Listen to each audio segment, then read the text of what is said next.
How's it going, buddy? Today we're back with another video. Now this is in a little bit better quality than the last one, but I saw the quality and I figured I would just reshoot it due to how horrible it looked. So today we're going to be reviewing the Lenovo 330S, including I will be covering things that I missed in the previous video, and that is, let's go over the specs on this laptop. It has a 15.6-inch 1366 by 768 display. It has, they call it HD, but it technically is HD, but not really. It has a Ryzen 7 2200U, a Radeon Vega 10 graphics, 1GB, or 1036 megabytes of graphics. This will vary between machine and machine with the megabytes. It has a very nice, I would say, tactical feeling keyboard. Well, tactile. I mean, a tactile feeling keyboard. Nice click to it. Sounds really good when you're using it. It's a little loud if you're in if I would say a library situation, a quieter situation like in a classroom. But it's not going to be like this. It's not going to be like your standard mechanical keyboard, thankfully. So, it has a 1 terabyte hard disk drive. Let's just get this in the shot. A 1 terabyte hard disk drive, 8 gigabytes of RAM, which 1 gigabyte is for the graphics. That is the interesting part about these AMD Ryzen APUs. They use the system's RAM to run the graphics, which is very interesting and very nice, because that also should save some cost when it comes to the computer when they're manufacturing it. Now, I have done some testing. I've ran some Handbrake to encode some footage, and what I noticed is it runs at about, it can get up to 3.8 gigahertz on the turbo boost when it comes to the Ryzen, but it has a base clock of 2. Now, when you're running a continuous process for a long period of time, it's like Intel's turbo boost. It throttles down after a while, and it no longer turbos up to what it's supposed to, or what they say it's going to, which is kind of annoying, but I guess it could be a lot worse. Now, with the Ryzen APUs, I've had a lot of good luck with this one in particular. I've had bad luck with others, like the Ryzen A4, or not the Ryzen A4, I mean the AMD A4 APU, clocked at 1.5 gigahertz. I'm not sure what the exact model number of that CPU was, but it was slow. It was garbage. It was the epitome of trash. I really would not recommend that system unless you're looking to do everything at like an eighth of the speed.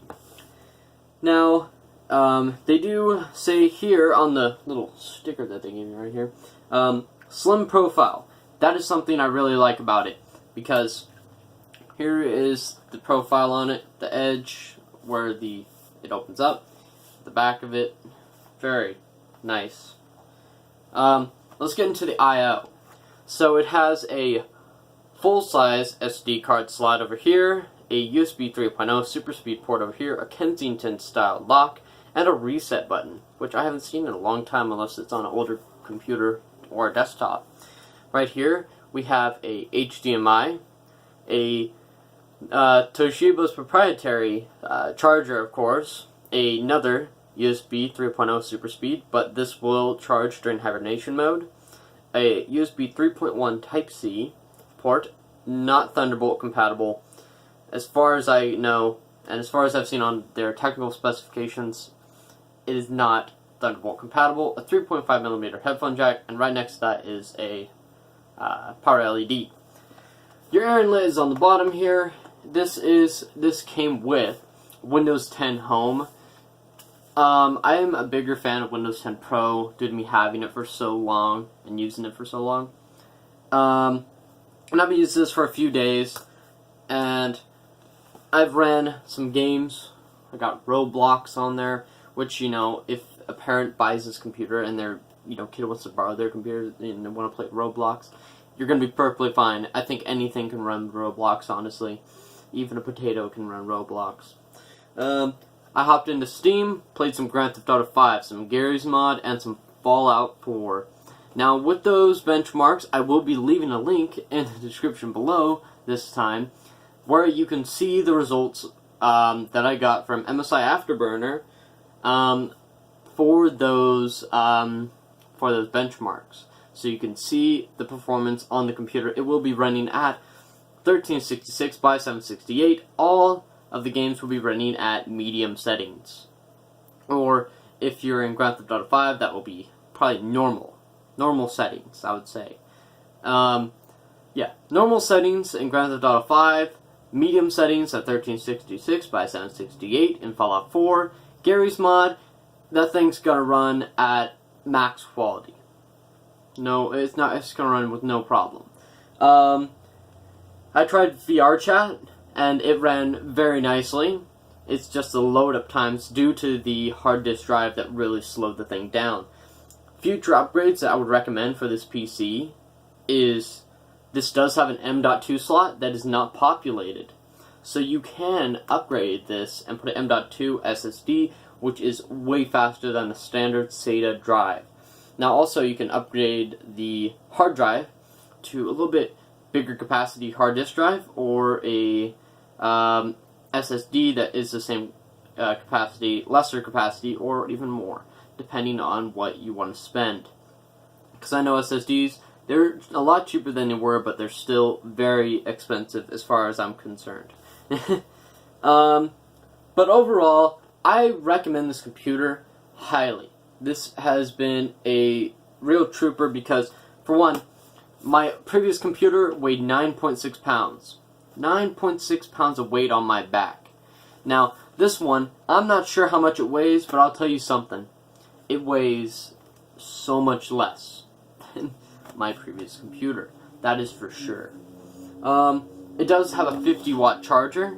It does actually have a very nice, right on the top here, a nice aluminum magnesium top. I'm not sure which one it is. I'm not going to scratch the surface and put some vinegar on it to check if it's magnesium or aluminum, due to it being a brand new computer. Now, I got this one for $469 from Staples. The sale will end August 25th, 2018. So, if you want to get this, you can order it online.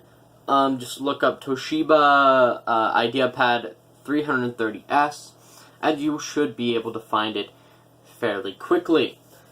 Now, another thing that I forgot to mention in the previous video was this.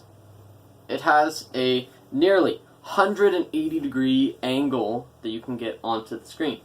Now, I showed this to my mom, and she's like, well, what are you gonna need that for? What is this for? Well, let's say you're walking around, you want to hold your laptop. We can hold it like this and still use it. It is not a touchscreen, though, which is a big bummer, especially with this angle. So you can hold it, tap on it if it was a touchscreen. But overall, it's a pretty interesting feature because I have used that extra little bit of angle on the display, but I have not found it to be the most useful. Now, it's really up to the user to decide what laptop they want to use. I would recommend this if you're going to be doing light gaming with some work or some basic web browsing. Well, actually not really basic web browsing, it can handle web browsing fine. But, YouTube and Twitter, Facebook, etc., etc. It should all run perfectly fine. But the hard disk drive, the HDD, the 1 terabyte, will slow down over time. I will tell you that right now. That's why I swapped my main system over to a SSD. Anyways, thank you for watching. Please do leave a like, subscribe. It really does help. I'm constantly trying to improve the quality of this video, well, the content that I'm putting out. So, you guys leaving likes and leaving recommendations down in the comments really does help with me improving the quality of my videos. Anyways, I will see you guys in the next one. Until then, peace.